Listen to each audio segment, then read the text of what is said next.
నూనె వీటైంది, జీలకర్ర వీటైంది, నూనె వీటైంది, జీలకర్ర వీటైంది, కరివేపాకు కూడా వేసాను ఆల్రెడీ. ఇప్పుడైతే పల్లీలు వేసుకుంటున్నాను.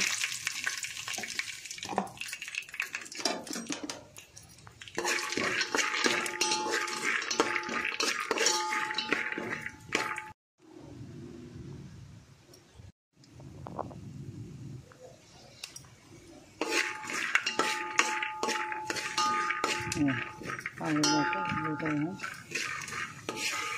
ఫ్రై అయినాయి చూడండి. ఇంకా ఎక్కువ అయితే బెండకాయ కూడా ఫ్రై కావాలి కదా, మళ్ళీ మాడిపోతాయి.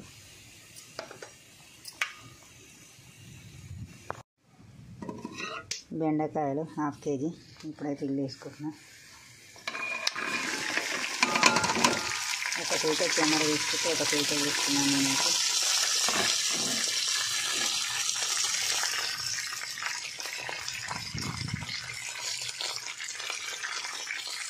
బెండకాయ నేను ఇలా నిలువు కోసుకున్నాను.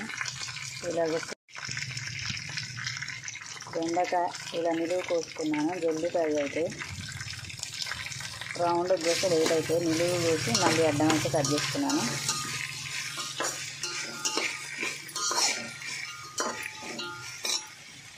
గ్యాస్ అయితే ఫుల్ పెడుతున్నా, ఎందుకంటే నాకు టైం అయితే ఎక్కువ లేదు. జల్దీ వారం వస్తుంది, కరెంటు కూడా పోతుంది.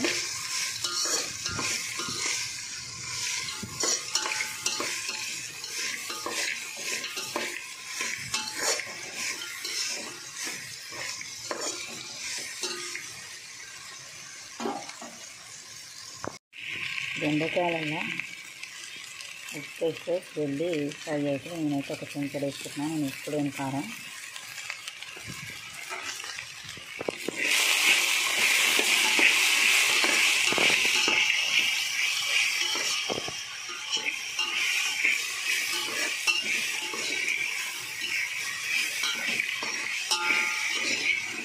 ఇంత పెద్ద గిన్నెలు వేసినట్టు ఫ్రీగా ఉండడానికి అని చెప్పేసి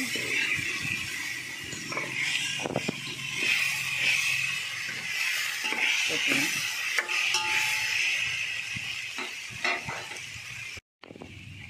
పసుపు అల్లం అయితే వేసుకున్నా, మంచిగా అయితే కలుపుకున్నాను. ఎందుకంటే నాకు ఒక చేత కెమెరా తీసుకుంటే ఒక చేత వేయరాదు. ఇంకా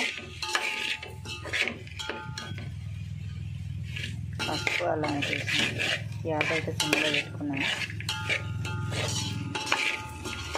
ఇలా మారిపోకుండా కలపనైతే కలుపుకున్నాను చూడండి.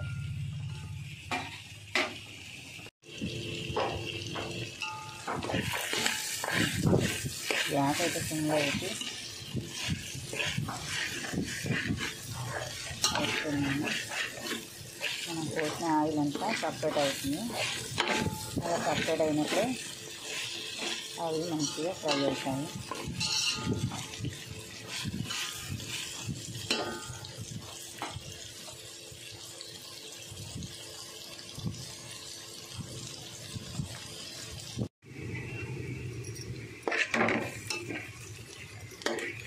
చూడండి, ఫ్రై అయితే మంచిగా చేస్తున్నాను. ఆయిల్ అయితే సపరేట్ అవుతుంది. ఆయిల్ సపరేట్ అవుతున్నా అంటే బెండకాయలు అయితే ఫ్రై అవుతాయి.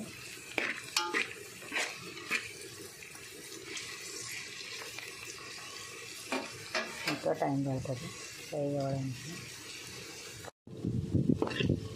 బెండకాయ ఆయిల్ అయితే సపరేట్ అవుతుంది చూడండి, మంచిగా ఫ్రై అయితే అయ్యింది. ఒక్కొక్కరు ఒక్కొక్క రకం వండుతారు. నేను మాట కారం వేసుకుంటున్నాను. ఒక్కటే స్పూన్ వేస్తా కారం.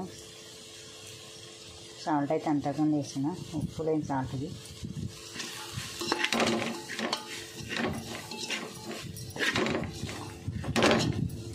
ఒక్కటి అయితే కొంచెం కెమెరా ఇబ్బంది అనిపిస్తుంది. సో కెమెరా బంద్ చేసి మంచిగా కలుపుకుంటాను.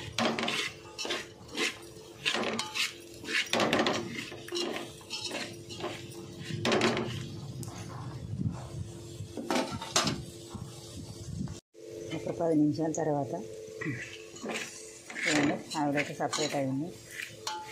బెండకాయ మొత్తం ఫ్రై అయితే అయింది. ధనియాల పొడి వేసుకున్నాను. అది మిక్సీ ఉంచడే, ఎందుకంటే బెండకాయలలో ఫ్రై చేస్తే కొంచెం ధనియాల పొడి వేస్తే పల్లీలు అంటే టేస్ట్ అయితే వేరే వస్తుంది. నేను మామూలుగా వేసి చూశాను. మొత్తం కుకింగ్ అయితే అయింది. కర్రీ అయితే మంచి స్మెల్ వస్తుంది. మన ఛానల్ నచ్చితే లైక్ షేర్ చేయండి.